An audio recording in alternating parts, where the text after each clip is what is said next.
सुरु करा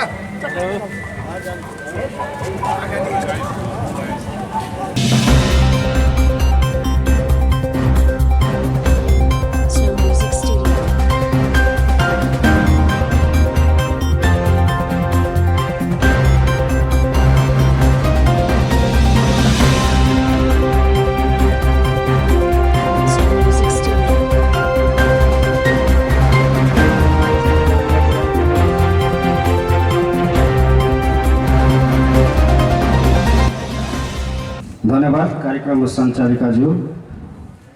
यस कार्यक्रमका सभापति हाजी मोहम्मद इस्राइलज्यू, प्रमुख अतिथि पूर्व उप प्रधानमन्त्री तथा गृह मन्त्री बिप्लेन निधिज्यू, माननीय सांसदज्यूहरू, नेपाल प्रहरीका नायब महानिरीक्षकज्यू, हाम्रो ब्रान्ड एम्बेसडर प्रदीप खड्काज्यू, एनआरएनएका युरोप संयोजक चिन्तामणि सापकोटाज्यू, विशेष अतिथिज्यू तथा अतिथिज्यूहरू, पत्रकार साथीहरू, सुरक्षा कर्मीहरू र यहाँ उपस्थित सम्पूर्ण महानुभावहरूमा स्वीकार्नुहोस्, म Abdul Basit CEO ITBH group private limited को तर्फबाट नमस्कार र अस्सलाम वालेकुम।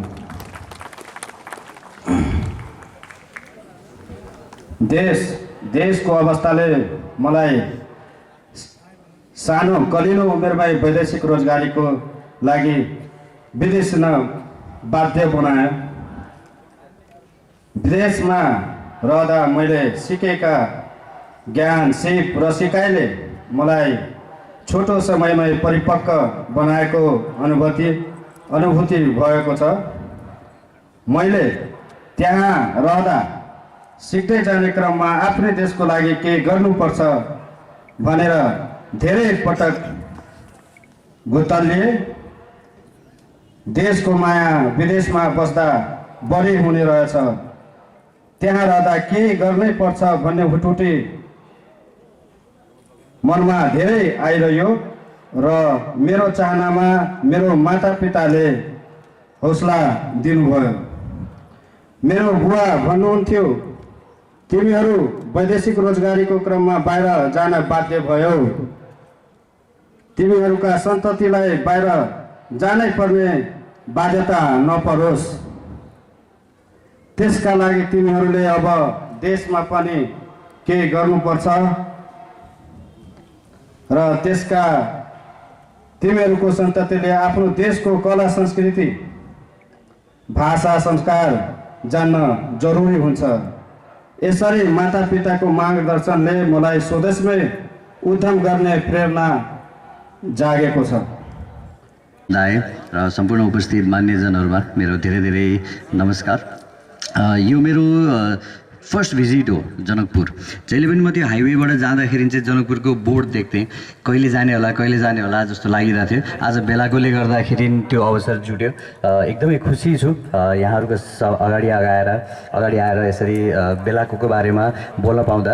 अब बेलाकोको बारेमा भन्नुभन्दा पहिला मैले चाहिँ as a artist, as a actor आफूलाई कसरी हेर्छु, कुनै पनि प्रडक्टसँग एसोसिएट हुनुभन्दा पहिला जस्तो लाग्छ नि, कलाकार भनेको कहीँ ब्याङ्क जस्तो हो कि जस्तो लाग्छ क्या। एकचोटि विश्वास उठ्यो भनेदेखि त्यो ब्याङ्क त निश्चित डुब्छ नि, त्यस्तै एउटा कलाकारमाथि एउटा पनि विश्वास उठ्यो भनेदेखि त्यसको करियर पनि डुब्छ जस्तो लाग्छ। त्यही भएर म कुनै पनि प्रडक्टसँग जोडिनु अगाडि चाहिँ धेरै विचार गर्छु कि मैले भनेको कुरा, मैले बोलेको कुराहरूले कोही इन्फ्लुएन्स भएर मैले पाउने भनेको प्लेटफर्म हो, मिडिया अटेन्सन हो, त्यसबाट मैले केही बोल्दै गर्दाखेरि त्यसले जाने मेसेजले गर्दा कहीँ नकारात्मक असर पर्छ कि त मैले यो चिज राम्रो छ भनिदिनको कारणले गर्दाखेरि कहीँ गलत इम्प्याक्ट पर्छ कि त समाजमा भनेर म एकदम सजग रहन्छु।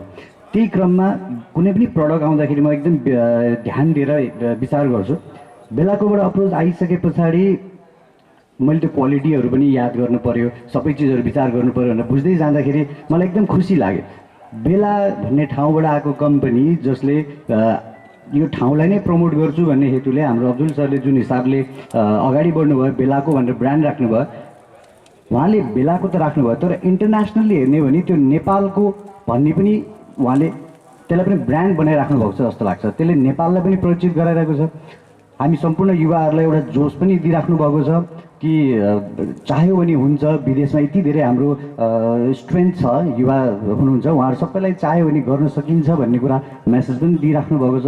त्यो सबै कारणले मलाई लाग्यो मैले यो चिजमा प्रमोट गर्नलाई जोडिनुपर्छ भनेर। र म एकदम खुसी पनि छु, किनभने जुन हिसाबको प्रडक्टहरू छ, जुन हिसाबको अडियन्स भन्दा पनि पब्लिकको चाहिँ एक्सेप्टेन्स छ प्रडक्टलाई लिएर, त्यो सबैबाट म एकदम खुसी छु। र त्यही हो, म भन्न चाहन्छु, म विश्वस्त दिलाउन चाहन्छु कि जुन हिसाबले मैले भेटेको छु बेलाको प्रडक्टहरू, म जहाँ पनि खुलेर बोल्न सक्छु बेलाको एकदमै गुणस्तरीय प्रडक्ट छ भनेर।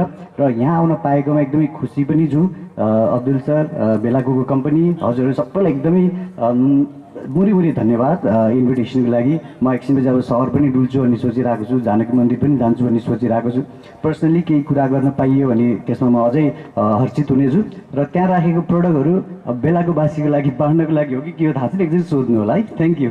सबैलाई मेरो तर्फबाट, मेरो पार्टी नेपाली काङ्ग्रेसको तर्फबाट जय नेपाल, नमस्कार, अस्सलामु अलैकुम। सबभन्दा पहिले म अब्दुल बासिदलाई, उहाँको टिमलाई धेरै धेरै बधाई दिन चाहन्छु, शुभकामना दिन चाहन्छु। बेलाको कम्पनीका जति पनि यहाँ स्टाफहरू आउनु भएको छ, सहकर्मीहरू आउनु भएको छ, उहाँहरू सबैलाई बधाई र शुभकामना दिन चाहन्छु।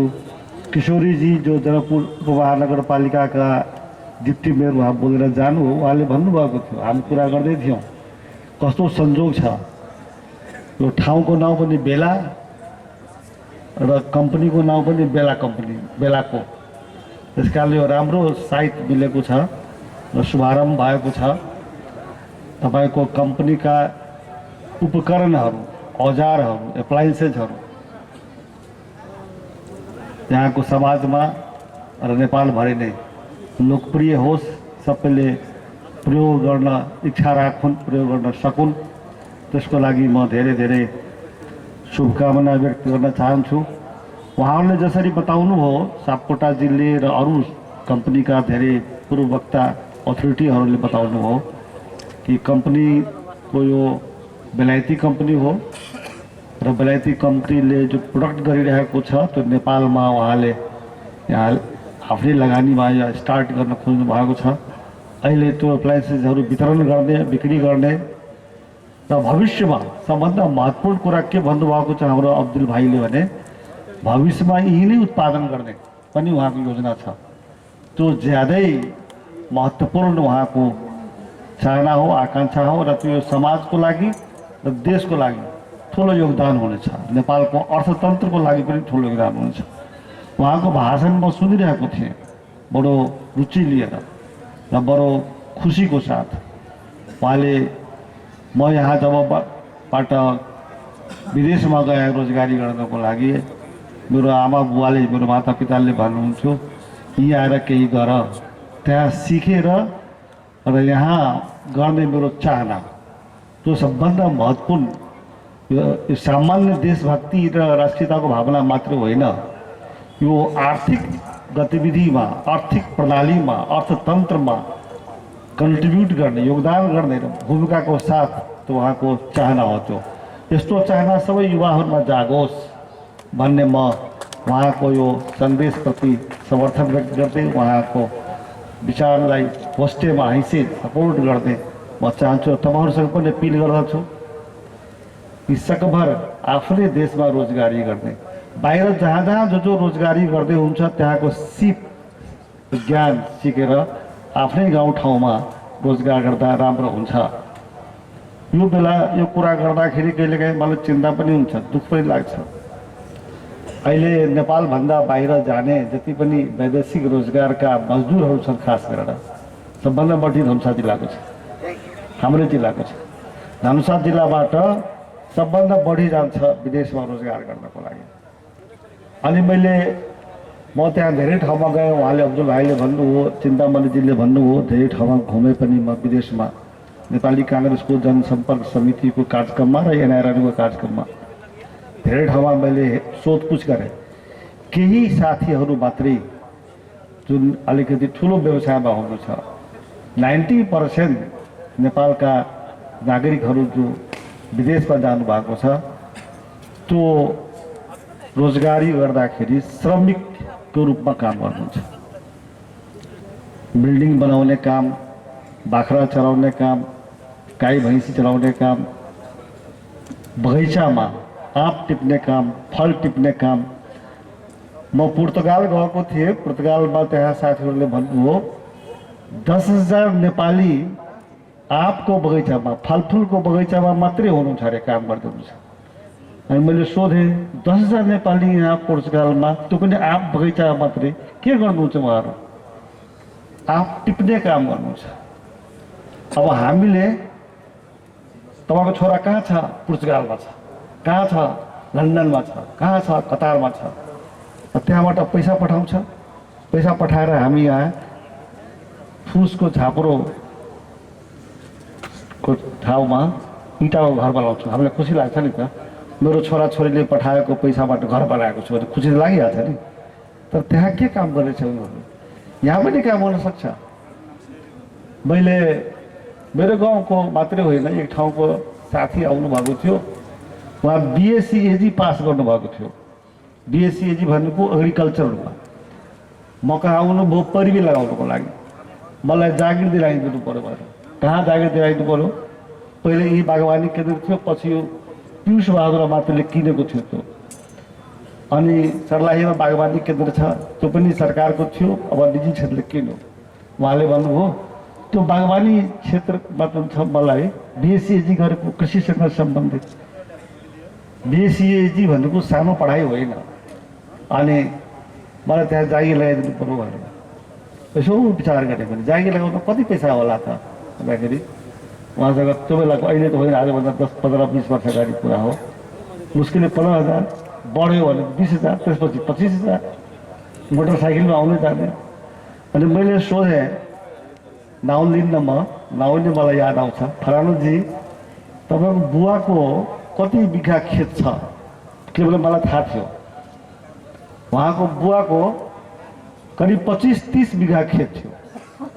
मैले तपाईँ 25-30 बिघा खेतको आफैले BSc AG पढेर मालिक भएर आफै कृषिको उत्पादन गर्न सक्नुहुन्छ र आफै पजेरो गाडीमा चढेर, त्यो बेला विदेश जाँदा मैले हेरेको थिएँ, यति जग्गामा गर्ने किसानहरू गाडीमा चढ्छन्। फ्रिज छ, रेफ्रिजरेटर छ, मोबाइल छ।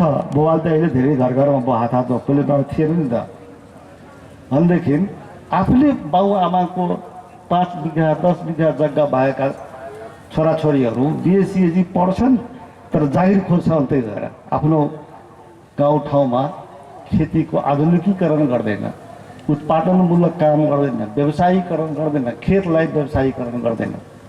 हाम्रो के कमजोरी छ? हामी त्यो कामलाई सम्मान दिँदैनौँ। हामी फलानाको छोरा के गर्दैछ, बिग्रियो के गर्दै गर्दा BSc AG पास गर्यो, कहाँ गएर के जागिर पनि गर्दैन भन्छ हामी, नोकरी पनि गर्दैन भन्छ हामी।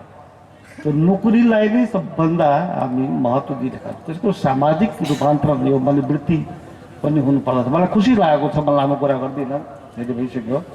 अब्दुल भाइले यहाँ आएर यो अहिले वितरणको नाउँमा कम्पनी यहाँ भित्राउनु भएको छ, तर उद्देश्य उहाँको के दुईवटा छ।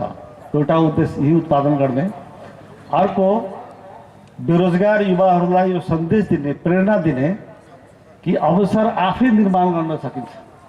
अवसरको खोजी, अवसर छैन भन्दैछौँ, अवसर पनि आफै क्रिएट गर्नु पर्यो। त्यो सन्देश उहाँले दिनुभएको, उहाँको भाषणलाई मैले गम्भीरतापूर्वक सुनिरहेको थिएँ। मलाई बडा खुसी लागेको छ र म प्रशंसा गर्न चाहन्छु। एनआइआरएनको बारेमा यहाँ कुरा चल्यो। यहाँ विमलनजी चिफ गेस्ट हुनुहुन्छ, चिन्तामणिजीले भन्नु, उहाँलाई एनआइआरएन थाहा छ, मलाई राम्ररी थाहा छ। साथीभाइहरूलाई, यहाँ स्थानीय साथीहरूलाई भन्न चाहन्छु, एनआरएन कुनै ब्याङ्क होइन, कुनै कम्पनी होइन, सङ्गठन हो एउटा NRNA। NRNA को मतलब हुन्छ non residential Nepali association. Non residential जो नेपालमा बस्दैन, रेसिडेन्स भन्नुको हामीले थाहा छ आवास घर, जो नेपालमा बस्दैन तर नेपाली हुन्, अर्थात् ती नेपालीहरू जो विदेशमा बस्छन् उनीहरूको सङ्गठनको नाम हो NRNA। नेपालीमा भन्छ गैर आवासीय नेपाली सङ्घ एसोसिएसन। त्यो धेरै ठुलो सङ्घ। उहाँ त्यसको पदाधिकारी हुनुहुन्छ चिन्तामणिजी, अब्दुल बाजी लकिली हुनुहुन्छ। अब NRNA पनि त्यसको लगानी गरेर नेपालमा भित्राउन खोजेको छ। अहिले आर्थिक मन्दी भएको बेलामा यो धेरै हिम्मतको कुरा पनि हो, खुसीको कुरा पनि हो। म उहाँहरूलाई प्रशंसा गर्दछु र हामीले आफ्नो ठाउँबाट जहाँ जहाँ जसले यसरी प्रयास गर्नुहुन्छ व्यवसायीकरणको लागि, उद्योगीकरणको लागि, त्यसमा हामीले मद्दत गर्नुपर्छ। नेपाली काङ्ग्रेसमा भर्खरै प्रवेश गर्नुभएको छ मनोज चौधरीजी, तपाईँहरू चिन्नुहुन्छ। उहाँ पनि बस व्यवसायी हुनुहुन्छ, ग्यासको गर्नुहुन्छ। यो वास्तवमा व्यापारलाई र व्यवसायलाई हामीले फराकिलो गर्दै गयो भने रोजगारको अवसर प्राप्त हुन्छ। त्यसमा सबैजना लाग्नु पर्यो भन्ने म अपिल गर्न चाहन्छु। बेलाका सम्पूर्ण वासीहरूलाई म बधाई दिन चाहन्छु।